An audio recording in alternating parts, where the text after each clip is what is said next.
पति अभी नहा ही रहा था कि तभी फ़ोन पर मैसेज टोन बजी। पत्नी मोबाइल के पास में ही खड़ी थी। उसका ध्यान फ़ोन की तरफ गया। उसे सहज ही फ़ोन उठाकर मैसेज पढ़ा। हाय, गुड मॉर्निंग डियर। किसी बेबी का मैसेज था। पत्नी सोच में पड़ गई कि अब यह बेबी कौन है। तब तक पति भी नहाकर बाहर आ चुका था। पत्नी उसे किसी बेबी का मैसेज आया है बताती। पति मुस्कुरा देता है और फ़ोन उठाकर उस मैसेज का रिप्लाई करता है। Hi baby, how are you, और अपने काम में लग जाता है। इस रिप्लाई को भी पढ़ती है।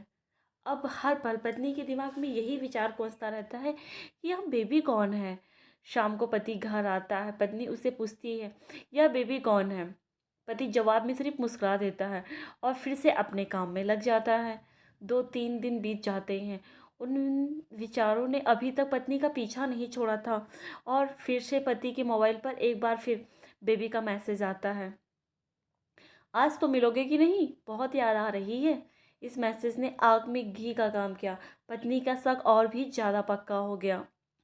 बीच बीच में ऐसे मैसेजेस का आदान प्रदान होता रहता और पत्नी के मन में शक की जड़ें और गहरी होती गई। पति पूछने पर भी जवाब में सिर्फ मुस्कुराहट के और कुछ नहीं कहता। यह सब गुस्सा बनकर तब ज्वालामुखी की तरह फट पड़ा जब एक दिन उसे अपनी पति की जेब में सिनेमा की 2 टिकटें मिलती हैं। पत्नी अपने पति से बहुत झगड़ती है। पति उसे समझाने की कोशिश करता है लेकिन वह कोई भी बात सुनने को तैयार नहीं है। पति को भी उस पर गुस्सा आ जाता है और यह झगड़ा और भी ज़्यादा बढ़ जाता है। गुस्से में पति घर से बाहर निकल जाता है। पत्नी का गुस्सा पति से कई गुना ज़्यादा, और तुरंत वो अपना सारा सामान पैक करती है और एक चिट्ठी लिखती है कि मैं मायके जा रही हूँ हमेशा के लिए, और पति का घर छोड़कर चली जाती है। गुस्सा शांत होने पर जब पति घर आता है तो चिट्ठी पढ़कर उसके होश उड़ जाते हैं। 10 दिन बीत जाते हैं और गांव के उस घर पर डोरबेल बजती है जहां पत्नी रहने चली गई है। पत्नी दरवाज़ा खोलती है। दरवाजे पर 10 साल की एक छोटी बच्ची हाथों में चिट्ठी लिए खड़ी है। वह पत्नी को चिट्ठी देती है।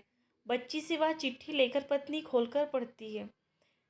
डियर वाइफ, जिस बेबी की वजह से हम दोनों में इतने झगड़े हुए हैं और तुम हमारा घर छोड़कर अपने यहाँ चली आई हो, यह बच्ची जो अभी तुम्हारे सामने खड़ी है वह वही बेबी है। अनाथ आश्रम की एक प्यारी बच्ची। इसी के साथ में बातें करता था, सिनेमा जाता था। पहली बार जब तुमने बेबी के बारे में पूछा तो मैंने जानबूझकर तुम्हें नहीं बताया था। सोचा था थोड़ा मजाक करता हूँ, तुम कैसे रिएक्ट करती हो। लेकिन मैंने यह कभी नहीं सोचा था कि तुम्हारा शक इतना बढ़ जाएगा कि तुम घर ही छोड़ दोगे। हाँ, सबसे ज़रूरी बात यह तो बेबी है वह किसी और की नहीं बल्कि तुम्हारी ही बेटी है। रुको, अपने आप को संभाल लो और आगे की बात ध्यान से पढ़ो। हमारी शादी के 2 साल पहले की यह बात है। तुम अपने कॉलेज के लास्ट ईयर में थी। तुम्हारे प्रोफेसर ने नोट्स लेने के बहाने तुम्हें बुलाया था और तो तुम्हें चाय में नशीली दवा मिलाकर खिला दी और फिर तुम्हारे साथ ना करने वाला काम किया था। इसमें तुम्हारी कोई गलती नहीं थी, लेकिन कुदरत ने अपना काम कर दिया और तुम्हारे पेट में इस बेबी को डाल दिया। काफ़ी प्रयास करने पर भी अबॉर्शन नहीं हुआ तो तुम्हारे घर वालों ने समाज के डर से तुम्हें 6 महीने तक घर में ही रखा। तुम्हारे पिताजी खुद एक डॉक्टर हैं, इसलिए यह बिन मांगा बच्चा बड़ी आसानी से बिना किसी के कानो कान खबर हुए इस दुनिया में आया। भविष्य में तुम्हारी शादीशुदा ज़िंदगी में कोई प्रॉब्लम न हो, इसलिए तुम्हारे पिता ने इस बच्चे को गांव के एक अनाथ आश्रम में छोड़ दिया। यह बच्चा मतलब यही बेबी जो अभी तुम्हारे सामने खड़ी है। अगर अभी भी विश्वास नहीं हो रहा है तो इस बच्चे के गाल का वो तिल देख लो जो शायद तुमने उसे आखिरी बार रोते हुए देखा होगा, या फिर अपने पिताजी से पूछ लो। पत्नी जल्दी से उस बच्ची को पास में लेकर उसके गालों का तिल देखती है। उसका मन भर आता है और उसकी आंखों में आंसू आ जाते हैं, लेकिन अभी भी चिट्ठी बाकी है, इसलिए वह आगे बढ़ती है। मुझे पता है अभी भी तुम्हारे मन में यह सवाल उठ रहा होगा कि यह सब मुझे कैसे पता। तुम्हें बता दूं कि यह सब तुम्हारे खुद के पिता ने ही अपने मन में उठ रहे पश्चाताप को शांत करने के लिए शादी के 1 महीने पहले मुझसे मिलकर सारी बात मुझे बताई। उन्होंने यह भी कहा था कि अगर मैं चाहूँ तो शादी से इनकार कर सकता हूँ। मैंने तुमको स्वीकार किया क्योंकि इस पूरी घटना में तुम्हारी कोई भी गलती नहीं थी और हमारी शादी हो गई। तुमने मुझे बहुत प्यार दिया, लेकिन तुम्हारे पिता से बेबी के बारे में जानने के बाद मैं उसे मिले बिना नहीं रह पाया। मैं बीच बीच में उससे मिलता था, उससे मिलना, उसके साथ समय बिताना मुझे अच्छा लगता था। कितनी प्यारी बच्ची, बिना किसी गलती के क्यों सज़ा भुगते। बस इसलिए मैं उसे थोड़ी सी खुशी देने की कोशिश करता था।